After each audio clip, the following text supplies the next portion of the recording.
गोरखपुर एक ऐसा शहर जो हमारी स्वाधीनता आंदोलन से जुड़े कई मील के पत्थर अपनी आगोश में समाहित किए हुए है। एक शहर दास्तानों भरा। उत्तर में नेपाल और हिमालय पर्वत, पश्चिम तथा दक्षिण में सरयू नदी का प्रवाह, जबकि पूर्व में गंडक नदी से घिरा गोरखपुर का क्षेत्र सदैव ही अंग्रेजी शासकों के लिए एक बुरा स्वप्न सिद्ध हुआ। इस इलाके के चप्पे चप्पे से जुड़ी हुई हैं स्वाधीनता संग्राम के नायकों की तमाम दास्तानें और उनके तमाम किस्से। जब भी देश में क्रांति की कोई ज्वाला जली या जब भी स्वाधीनता संग्राम के दौरान देश में कोई आंदोलन छिड़ा, गोरखपुर ने बढ़ चढ़कर उसमें प्रतिभाग किया।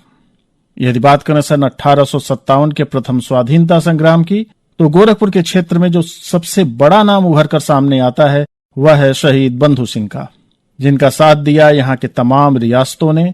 इस विषय में जाने माने इतिहासकार प्रोफेसर हिमांशु चतुर्वेदी बताते हैं। जहां तक प्रश्न है बाबू बंधु सिंह का, तो बाबू बंधु सिंह की पहली खासियत यह है कि वो जो एक छापामारी पद्धति होती है जिसको गोरिल्ला वॉरफेयर कहते हैं, उसमें उनका एक जबरदस्त एक्सपर्टाइज है और वो सीधी चुनौती ब्रिटिश हुक्मरान को दे रहे हैं। जो प्राइमरी डॉक्यूमेंट है जिसको कहिए कि गदर के जमाने में लिखा गया, ये इस घटनाक्रम के समय ही कशाफुल बगावत में एक बड़ी महत्वपूर्ण बात बाबू बंधु सिंह के लिए कही गई है कि बंधु सिंह बागी का सर जब कटे तो यहां से भी गर्द बगावत मिटे। इस विद्रोह में गोरखपुर की विशेष भूमिका के बारे में प्रोफेसर चतुर्वेदी बताते हैं।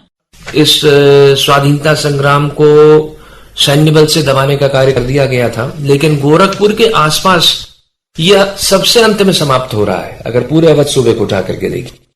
1857 की क्रांति के बाद भी चाहे स्वदेशी आंदोलन का दौर रहा हो या असहयोग आंदोलन का, गोरखपुर के आंदोलनकारियों और क्रांतिवीरों ने न सिर्फ इसमें बढ़ चढ़कर प्रतिभाग किया, बल्कि कई बार अंग्रेजी शासन के हौसलों को भी पस्त कर दिया। असहयोग आंदोलन की चरम परिणति चौरी चौरा कांड के रूप में गोरखपुर में ही हुई। 4 फरवरी सन 1922 की तिथि थी और दिन था शनिवार। इसकी महत्ता के विषय में प्रोफेसर हिमांशु चतुर्वेदी बताते हैं। पहली बार ये जो ब्रिटिश हुकूमत है ये थोड़ा एक बचाव की ओर जा रही है अपने, जैसे कि उदाहरण के तौर पर तुरंत आदेश निकला कि अब किसी भी जो शांतिपूर्ण कोई भी अगर धरना होगा या कोई जुलूस होगा तो उस पर हवाई फायरिंग नहीं की जाएगी। ये चौरी चौरा का ही प्रभाव है और चौरी चौरा ये संदेश दे रहा है कि खासकर जलियांवाला बाग में जो किया इस अंग्रेजी हुकूमत ने, वो संदेश भी चौरी चौरा दे रहा है कि हम उसको अब भारतीय जो है बर्दाश्त नहीं करेगा। असहयोग आंदोलन के बाद चाहे सविनय अवज्ञा आंदोलन का समय रहा हो या भारत छोड़ो आंदोलन का, गोरखपुर के क्षेत्र में आंदोलन की तीव्रता अत्यधिक प्रबल रही। प्रोफेसर हिमांशु चतुर्वेदी बताते हैं।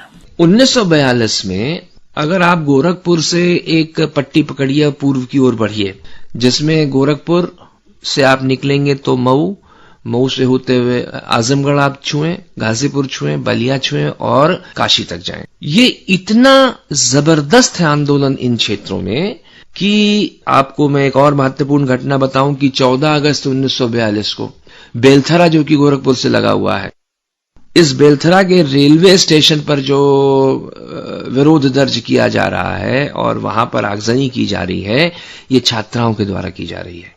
ये एक बड़ा महत्वपूर्ण रिकॉर्ड है इस क्षेत्र के लिए। फिर आप पडरौना की ओर आइए, सेवरही की ओर निकलिए तो सेवरही में 11 युवाओं को गोली मारी जा रही है क्योंकि वो रेल को रोकने का कार्य कर रहे हैं। फिर आप देवरिया में आप जाएं तो आपको देवरिया की जो डीएम कार्यालय का जो क्षेत्र है वहां पर एक मूर्ति दिखाई देगी जो शहीद रामचंद्र की मूर्ति है। विद्यार्थी है, वो तिरंगा लेकर के कलेक्ट्रेट में फैला रहा है, उसको गोली मारी जा रही है। तो और गोरखपुर अंचल में आप अगर इसकी बातचीत करें तो यहां तो बड़ी ही महत्वपूर्ण चीज दिखाई देगी। गोरखपुर अकेला वो क्षेत्र इसमें से निकल करके आया जिसमें कि 9 और 10 अगस्त को जो पहली घटना रिकॉर्ड हो रही हैं वो शहर में नहीं हो रही हैं, वो ग्रामीण अंचल में रिकॉर्ड हो रही हैं। ये बड़ी पिक्यूलियर सी एक चीज है इस 1942 की गोरखपुर को लेकर के। तो सामान्य रूप से ये ट्रेंड दिखाई देंगे, लेकिन ये जो पट्टी है जो सेवरही से होते हुए फिर उधर महाराजगंज जोड़ दीजिए, गोरखपुर और बेलथरा होते हुए रसड़ा और बलिया की ओर और काशी की ओर बढ़िए, तो यहाँ जबरदस्त तेज है ये आंदोलन अपने आप में। इसी में चाहे आप महाराजगंज में शिवबल लाल सक्सेना जी की बात करिए, या सटा हुआ बिहार का क्षेत्र है जहाँ जयप्रकाश जी की बड़ी अच्छी पकड़ है, वो हजारीबाग जेल से भाग रहे निकल करके और आंदोलन को गति प्रदान कर रहे हैं। तो ये इसका प्रभाव इस क्षेत्र में बहुत ज्यादा है। आंदोलन की ये तीव्रता गोरखपुर की पहचान बनी रही जब तक 1947 में ये देश आजाद नहीं हो गया। इस तरह से दास्तां थी शहर गोरखपुर और गोरखपुर के क्षेत्र की, जिसे अंग्रेजों ने अपने शक्ति से जीता जरूर, लेकिन यहाँ कभी चैन से बैठ नहीं सके। शहीदों की टोली निकली हो, शर्बाद कफनिया हो, शहीदों की टोली निकली, शहीदों की टोली। एक शहर दास्तानों भरा। शोध, आलेख और प्रस्तुति मनीष तिवारी और दीपांकर मिश्र। आकाशवाणी गोरखपुर।